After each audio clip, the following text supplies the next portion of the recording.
যজ্ঞের আয়োজন করা হয় তৃণমূল কর্মী সমর্থকদের তরফ থেকে। হাওড়া সেই ছবি আপনারা দেখছেন। মুখ্যমন্ত্রী মমতা বন্দ্যোপাধ্যায়ের আরোগ্য কামনায় যজ্ঞ।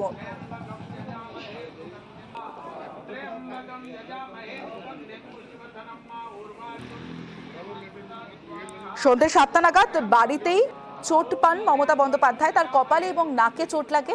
তড়িঘড়ি এসএসকেএম হাসপাতালে নিয়ে আসা হয় 7:30 নাগাদ এসএসকেএম হাসপাতালে, এবং তারপরে চিকিৎসাধীন ছিলেন।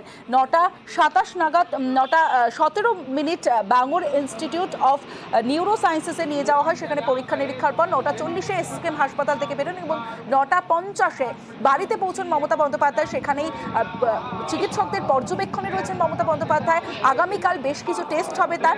অন্যদিকে হাওড়ায় তার দ্রুত আরোগ্য কামনায় যজ্ঞের আয়োজন করেছে তৃণমূল কর্মী সমর্থকেরা। আরো বিস্তারিত জানাবে আমার সঙ্গে দেবাশিস চক্রবর্তী রয়েছে। দেবাশিস, দেখো, অবশ্যই হাওড়ার বেশ কিছু জায়গায় মন্দিরে তৃণমূল কংগ্রেস সমর্থকরা বারবার করে তাদের নেত্রীর সুস্থতা কামনায় কিন্তু ইতিমধ্যেই মন্দিরে মন্দিরে পুজো অর্চনা শুরু করেছেন। হাওড়ার মধ্য হাওড়ার রামকৃষ্ণপুর ঘাটের কাছেই সেখানে একটি মন্দিরে কিছুক্ষণ আগেই সেখানে পুজো হয়, সেখানে যজ্ঞ হয়। পাশাপাশি বেলুড়ে বেশ কিছু জায়গায় যেখানে যুব তৃণমূল কংগ্রেসের তরফ থেকে কিন্তু বিভিন্ন জায়গার মন্দিরে পুজো অর্চনা শুরু করা হয়েছে।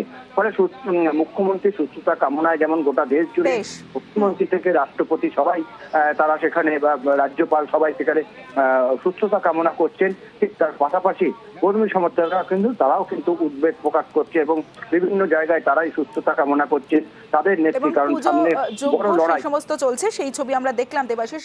হাওড়ার পাশাপাশি শিলিগুড়ির ছবিটা আপনাদের দেখাবো।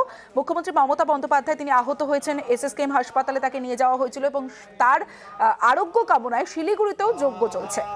ওম তন্মসে নমঃ স্বাহা ওম মঙ্গলায়